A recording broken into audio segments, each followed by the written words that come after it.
Hi everyone, mom of a NICU grad here. I'm so excited to be making this video. It is a long overdue. I have this burning desire to share with persons who are having or have had their baby prematurely because that was my story. And when I was searching online for someone to tell me their story in terms of what it's going to be like taking home a premature baby.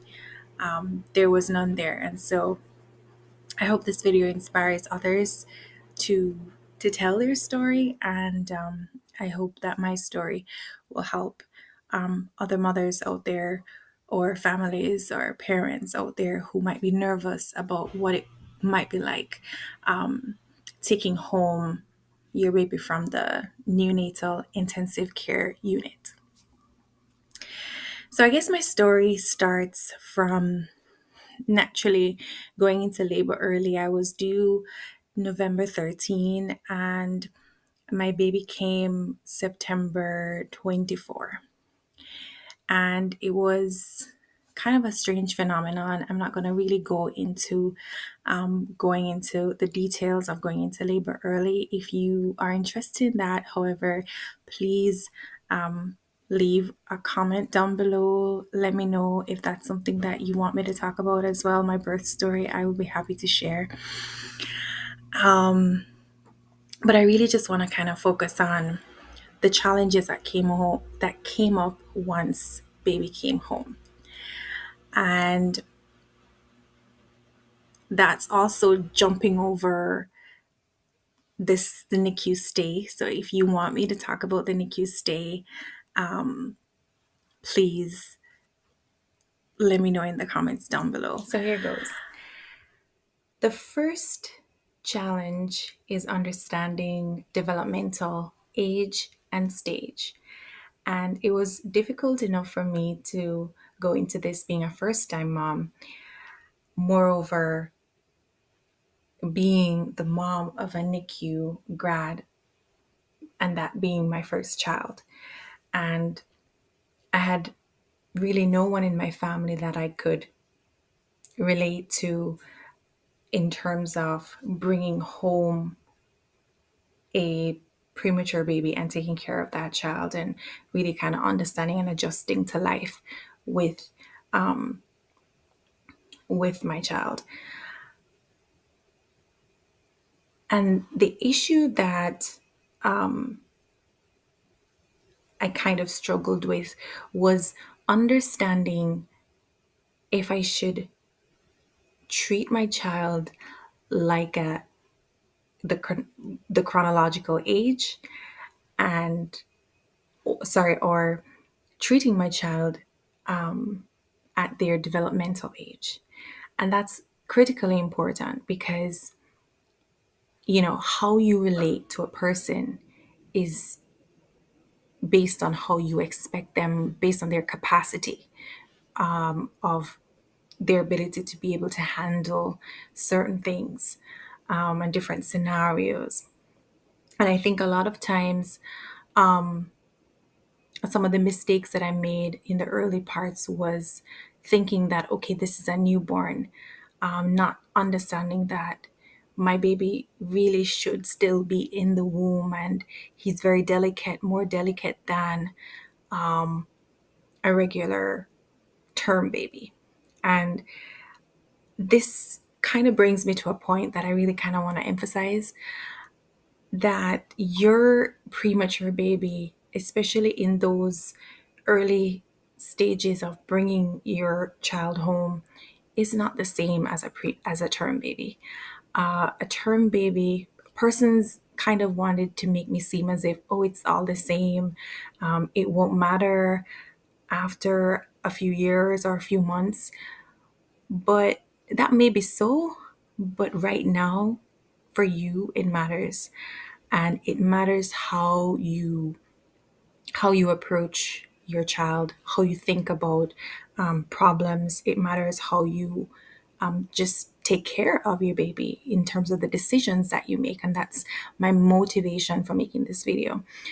So far, my baby is 3 months adjusted age or corrected age. That is a term that you will hear used in premature circles, or basically for children who are born premature. You'll hear that being used even on the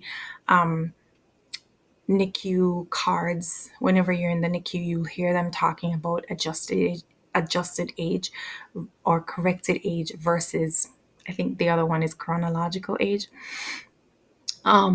So I ended up using the adjusted age in terms of thinking about my child developmentally.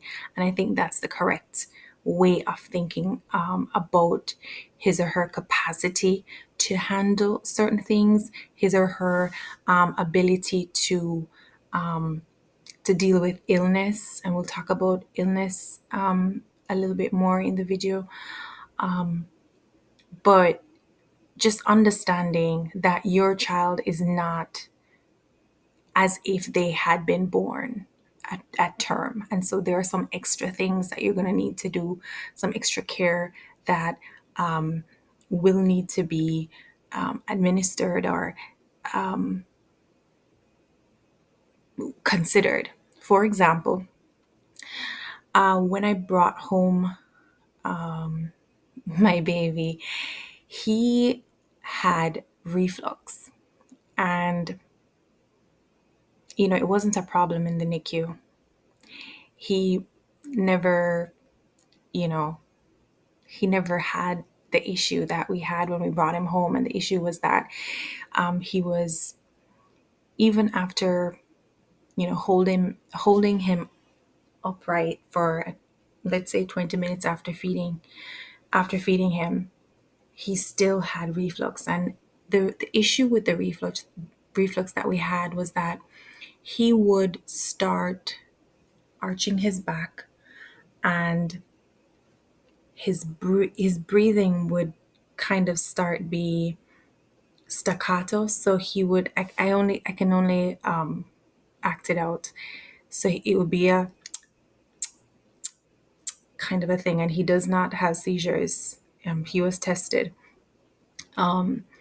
So his breathing would kind of start getting interrupted. And we chalked it up to reflux, which we knew he had. And so it was really a challenge for me because, I kept thinking the breathing wasn't normal. And I kept thinking, oh my goodness, he's gonna suffocate. Somebody has to watch him. And so that ended up making my husband and I go on shifts where, I had the early night shift and he had the early morning shift. Or I had the first shift and he had the second shift, however you want to think about it. And that was just to make sure that someone was always kind of there in case something happened. In these early stages, I did not have a monitor. And I'll talk a little bit more about baby monitor, further on in the video. And so we were up anyway every 2 hours because he was eating every 2 hours, because he was being breastfed. And, between that time, after waiting 20 minutes, or even sometimes 1 hour, holding him upright, putting him down, you have to watch him for that hour. And then after that 1 hour, he's hungry again. So it really wasn't much. We weren't getting much sleep. Let's just say that. And, when you think about something as intense as that in terms of watching over your child, it's longer than what it would be if your child was born at term. So if your child was born at term, your newborn period would be 1 month, and then you kind of go on to progressing and he'd be a little bit more independent and so on. Your baby, however, being premature, you're going to have that newborn stage for the 1 month that they would be after being born term, plus the amount of time that they're born early. And so that has to be taken into consideration. I guess lucky for us, depending on how you think about it or how you see it, our state requires that children born below the age of 35 weeks stay in the NICU until they're 35 weeks old, so they cannot be discharged before that. And that's just a state requirement. I know that it's different in different states. And that was just our experience. But, and that was something I'm grateful for. So, because before that, I think he really did need the help, the assistance, and the time, and the nurturing. And honestly, as I said, I underestimated the his capacity, his ability to deal with a lot of things is very early on, because nobody communicated that to me. And so that is why I wanted to just really help you to just manage your expectations in terms of what your baby is able to tolerate, how much he or she's able to just deal with. Because they are premature, they're weaker. I mean, babies are weak in general. And so being born extra early, or being born early, puts an extra challenge on them. And so be gentle, be vigilant, and be nurturing. So that takes me to my second point, which is caring for your child in terms of what to feed them with. And, breastfeeding, of course, started earlier than I had anticipated. And so I really had to my husband had to really coach my body to start producing milk and to produce enough for him, and I actually had to produce a certain amount before they could before they would let him out, and they didn't communicate that with me. It was almost like this unspoken test where where I had to be able to show them that I was able to meet his need, and his need was increasing daily. And so, luckily we were able to get out of the NICU after 35 weeks and probably 1 day. And we were super happy. We were very happy to be coming home, and I made the decision to. I really wanted. I exclusively breastfed, and more and more, I am really happy that that was the decision that we made. There were some issues. There were some times when my supply went down, and I had to rely on the milk from the hospital. That milk was cow's milk based. And then I started to realize that it was giving him some reactions like cradle cap, and his body reacted differently to it as well. And there are concerns about giving babies formulas, premature babies formulas. I'm aware of that, especially cow's milk based formulas. But that was what we had at the time, and we were searching for non milk based formulas, which we started on afterwards.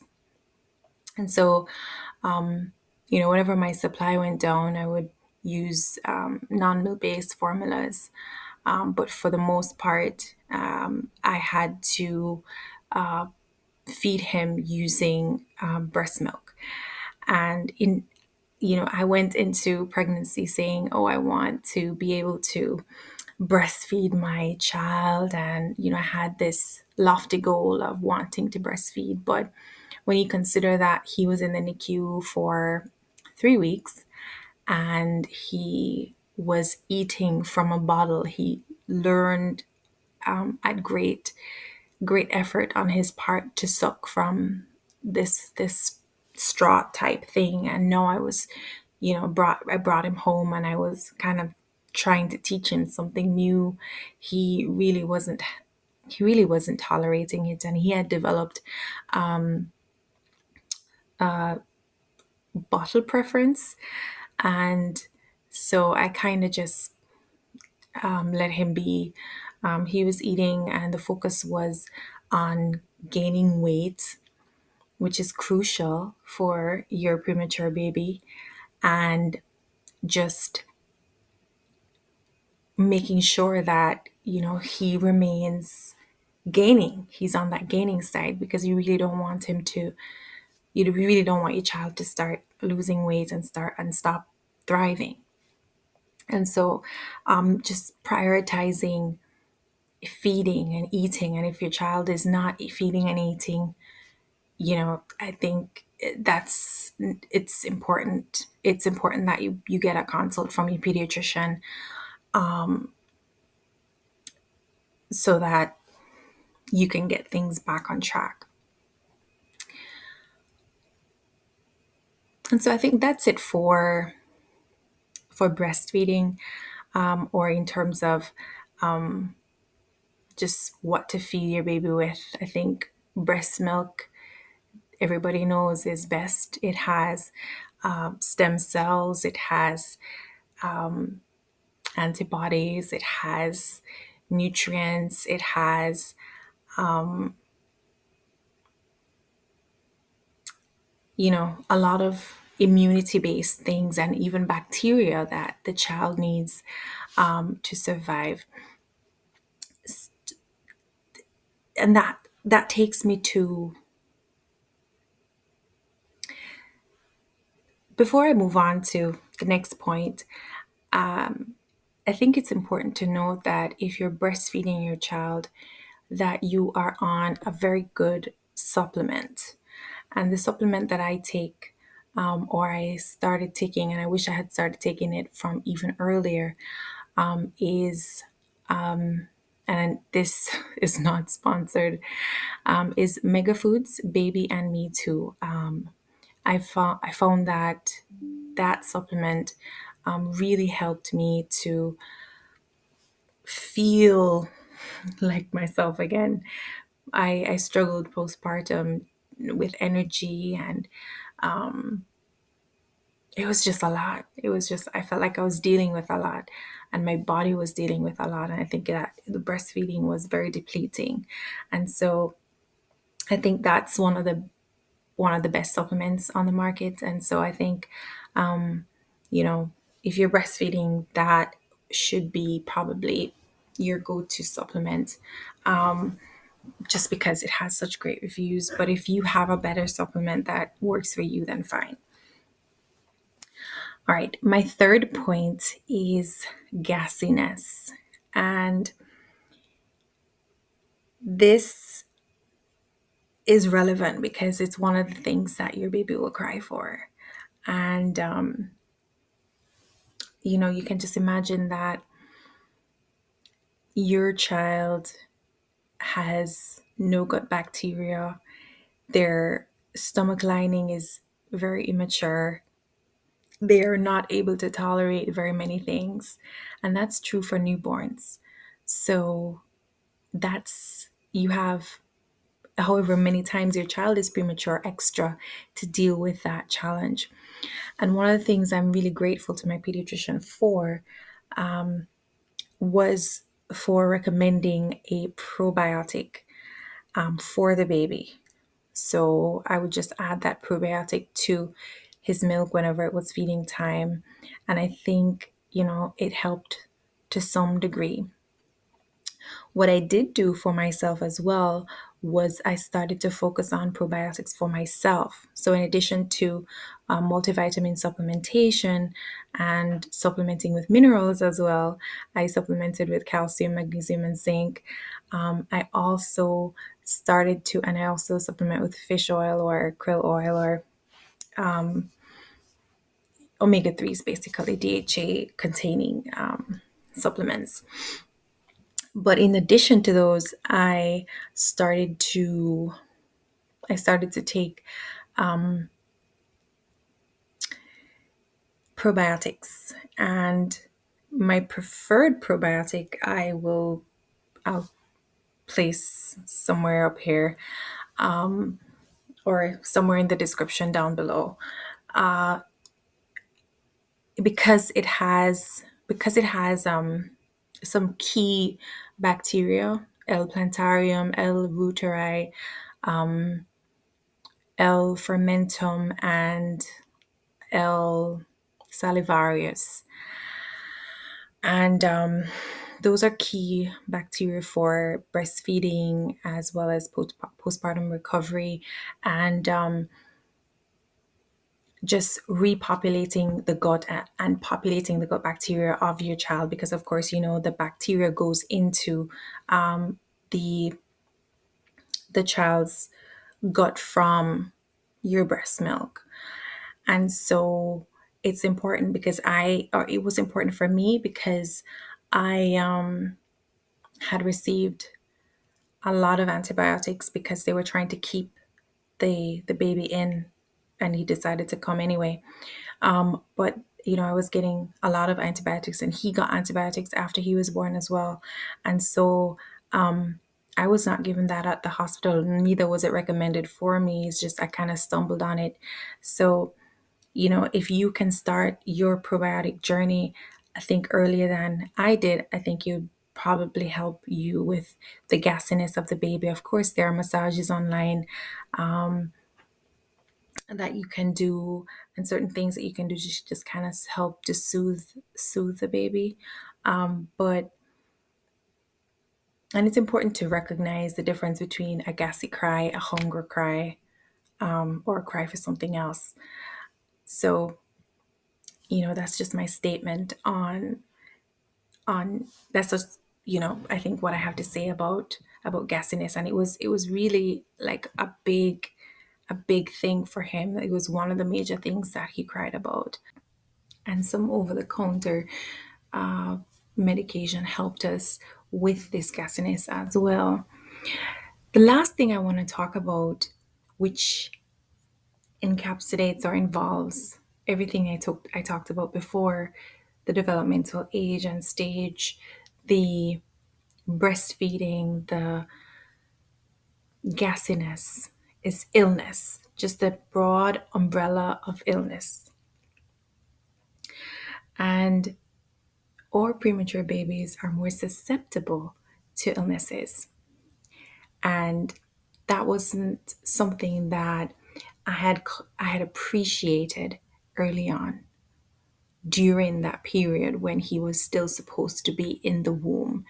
I was kind of treating him as if he was a newborn, and he wasn't ready for that.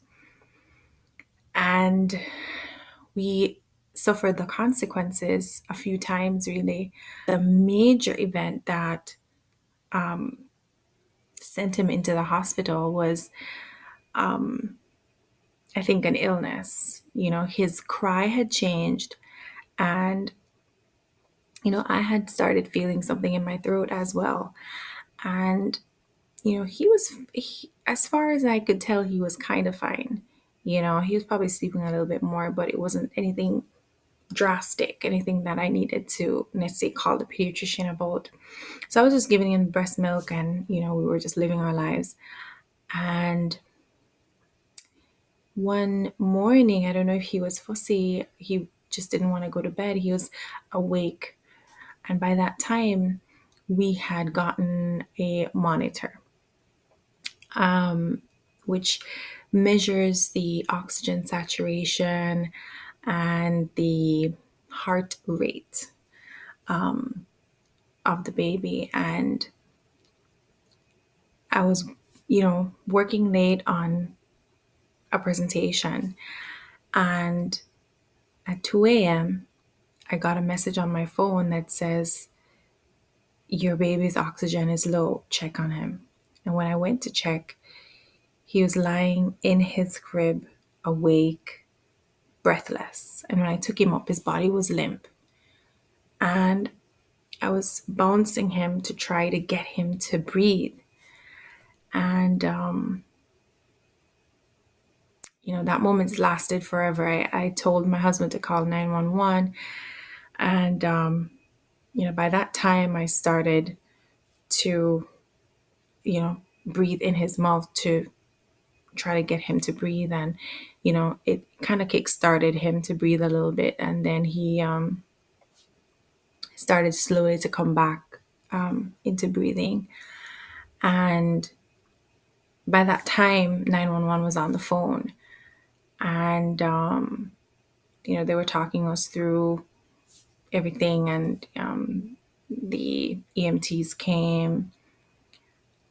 And, we just thought it was a one off scenario. We were just happy that he was still, you know, okay and responsive. And because he was okay, we didn't go with them to the hospital. But at 7:30, there was a repeat of that episode. His dad was doing something else with him, and then he just stopped breathing again. And this lasted for more than 20 minutes. And so when we were at the hospital, he was diagnosed with apnea. He spent 4 days in the hospital. He was on oxygen. And, he got a complete workup because they had to figure out what kind of apnea it was, whether it was apnea of prematurity or apnea due to seizure. And it ended up that they were saying that it was because of reflux. And we knew that he had reflux issues, but we didn't think it was that serious, honestly. I think it's related to maybe some recovery from maybe a cold or a virus or some, whatever it is that I was struggling with, he was struggling with as well. When they tested him, and when I say they tested him for almost everything under the sun, they did, and they couldn't find anything. And so they kind of just guessed what it was. I'm just happy that he was okay and we got to bring him home alive. And that was a very, very stressful situation for both of us. During that time, I was committed to breastfeeding him still. So most hospitals, I think, especially pediatric units for babies, they will have pumps. So, I would pump there. I slept there. I didn't leave him. I didn't leave him there by himself. And so I think that kind of helped with his recovery as well. We were still, at this time, we were more vigilant, and we kind of had to go also into advocacy mode because, the hospital that we went to, they were kind of, I guess, laissez-faire, and I had to kind of really be advocating on his behalf just to make sure that he was getting the best care that's possible. And so that was a really tough time for us. And we came home, resolved with this idea that our baby is just not a normal term baby, and we can't necessarily treat him as if he is. And that was one of the major motivations, I think, because I really want all the preemie babies out there to make it, to thrive, and to go on to be, to live wonderful, beautiful lives. And I don't want anybody to go through what we went through. We made the tough decision to kind of just lock down, not bring him out until his immune system was strong enough to take a lot of the insults that the world has to offer. He was really born during sick season, where there's flu and RSV and all kinds of colds and stuff like that going around. So we made that tough decision to kind of keep him in until his immune system was strong enough, or at least we believe that it would be strong enough. And the immune system does not get fully developed until 6 months. And when you're thinking about 6 months, I mean, we're not going to keep him, we're still in that period. And we're not going to keep him locked in for the full 6 months gestational period or corrected age. But at least chronological age, we are waiting for 6 months before we take him out, so that he can have a certain level of maturity, and he's able to deal with a lot of the insults that are dealt to him. And so apnea is one of those things that you know you really can't anticipate. You really can't. I didn't even know that that was a thing that could happen. And that's why I suggest that if you have a premature baby, to get one of those monitors that check their oxygen saturation levels, their their heart, their that it monitors them while they sleep, especially if you're not going to be staying awake or you're not going to be watching them, that you have one of those, because you never know when an episode like that, especially if you're taking your baby out, on a regular basis to gatherings and, exposing them to everything and everybody. You never know when they might come down with something that you are immune to and they're not. And they might be struggling with that. And lo and behold, in the night time, which is usually when a lot of illnesses and things choose to arise or manifest themselves, is when it takes place, and you wake up to a tragedy.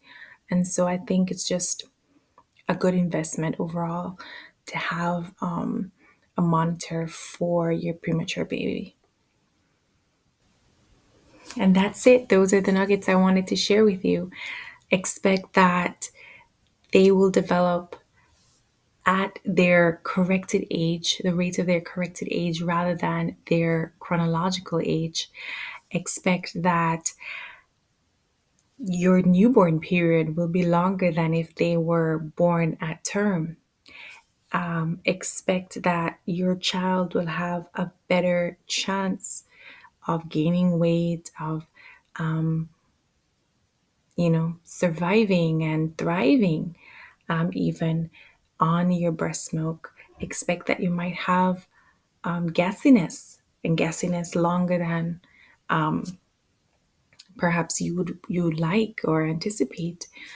And expect that you will have to advocate for your child in the event that you have to go to the hospital. Expect that if you have a premature child, that you will have to make an investment in a monitor, so that that will help you along your journey.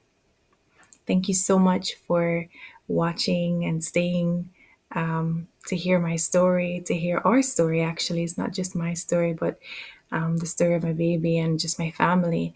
And I really wanted to share this with you, and I hope that it helps. I hope you've learned something, at least from our experience, and that this will be beneficial for you. So, if there is anything else that you would like to discuss or talk about, feel free to mention it in the comments, and I'll do my best to respond amidst newborn responsibilities. Not newborn, but baby responsibilities. Thank you so much. Bye.